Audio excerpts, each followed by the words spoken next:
Today marks 1 month since the Davenport apartment building partially collapsed on May 28th. News 8's Joe McCoy has covered this story from the beginning and has a recap on what's happened since then. 4 days after the collapse, the city released nearly 100 documents related to the building and its inspections. One of those, done 5 days before the collapse by Select Structural, indicated that large patches of the brick were, quote, ready to fall imminently. We are here! Find our people! A week following the collapse, the 3 missing men, Brandon Colvin, Ryan Hitchcock, and Daniel Preen, were recovered, and the state medical examiner ruled they each passed from multiple blunt force injuries with mechanical asphyxia. Protest lasted for days. Are you guys held accountable for the city not doing their job? On June 12th, demolition began, but soon was halted to allow private investigators to collect evidence for 4 days.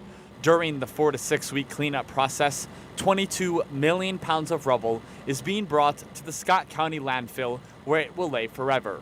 Residents never got a chance to retrieve their belongings. It's a really tough situation. We understand and we really sympathize with anybody because of just the nature of the waste and the potential hazards. We're not allowed to have anyone go through that waste. 6 lawsuits have been filed against the building's owner, Andrew Wold, including one from Peach and Lexis Berry.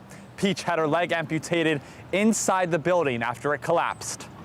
We have inspectors who turned a blind eye. That is criminal. The women and their lawyers hired KCE structural engineers that have investigated the World Trade Center on 9/11 and the Surfside apartment collapse in Florida 2 years ago. What we're doing here is we're looking for various samples of different materials. We'll be testing them for their strength, for their consistency, and for their condition. Many questions remain, and receiving clarity on this tragedy may take years. In Davenport, Joe McCoy, WQAD News 8. Now, bills charging the city for work from the collapse have already started to trickle in. So far, companies have sent in bills totaling nearly $150,000. But keep in mind, that does not include the actual demolition costs. Phase 1 of the demolition alone cost just about $1.25 million. And the Davenport City Council is holding a meeting in less than half an hour to discuss the ratification of the entire demolition project. The company also helped recovery operations. DW Zinsser, the company, billed the city $1.2 million for the demolition. Also outside of Davenport City Hall, members of the community are gathering to remember those lost in the collapse.